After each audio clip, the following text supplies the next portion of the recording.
is what you'll need for my strawberry milkshake cake.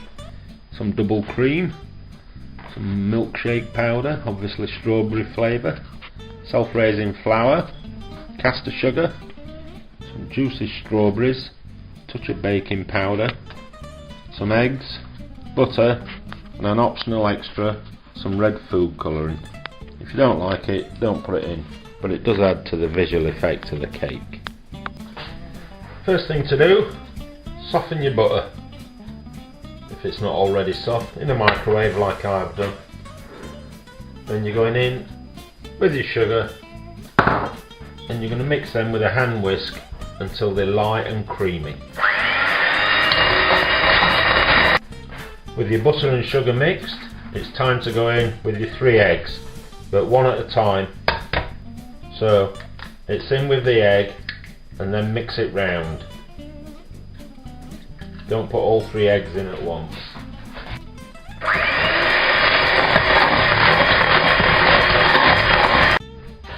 With your eggs mixed, it's time to go in with 50 grams of your strawberry powder.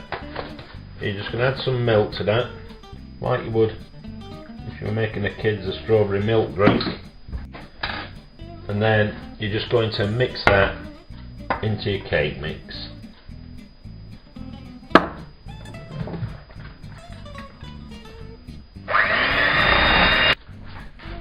Once you've mixed your strawberry powder in, while your mixture's still wettish, it's time to go in with your food colouring.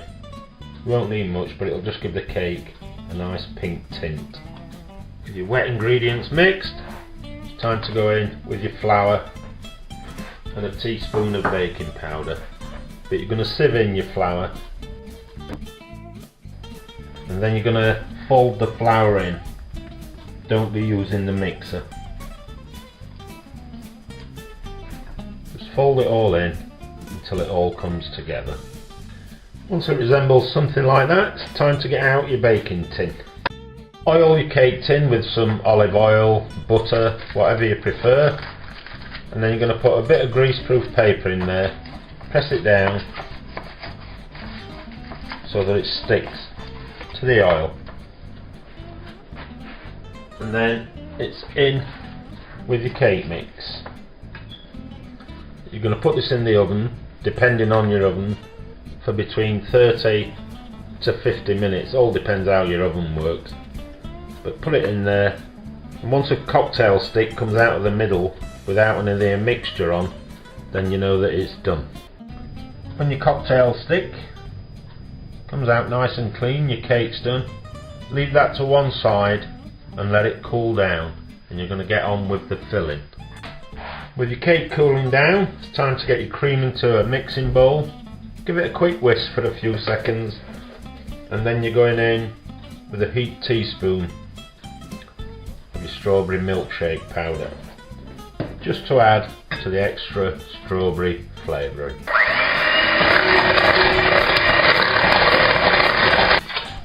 With your cream fully mixed and fluffed up, it's time to go round the edges of your cooled down cake with a knife just to loosen it up. Turn it over, give the bottom a tap to coax it out, and when you feel it drop, like that, it's out there. So it's off with that, off with the bottom, and your greaseproof paper. When your cake's cooled down a bit, it's time to get it cut. Now use a serrated knife. Just go round the edges, nice and delicate, and eventually you're going to get a deeper and deeper cut until you've cut it all the way through. And there you go, there's a nice pink cake. Next thing we're going to do is I'll give the strawberries a good wash and rinse. So you're going to push the middles out. An easy way to do it is with a straw. If you haven't got a straw, do like I do. Pick anything up. That's one of them travel mug flask things. And just push it up there. and out the top. There goes all your greenery. And there's your strawberry ready to be cut how you want and put on your cake. So with your cream, I'm going to decorate the top first, and then whatever's left can go for your filling. That includes the strawberries. Now, just to add a bit to the indulgence, I'm going to cover my top with some chocolate shavings as well as the strawberries. Then we're going to cut the strawberries and arrange them however you like on your cake. And with your strawberries that's left, we're going to mash them onto a plate, and they're going to form part of your filling. So just mash your strawberries with a fork, get them in there, spread them out. Once you've covered that with your strawberries, your mashed strawberries, it's time to go on with the rest of your double cream.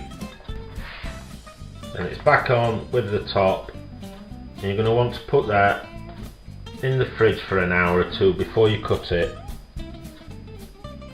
so that it firms up quite nicely and you can cut it easier.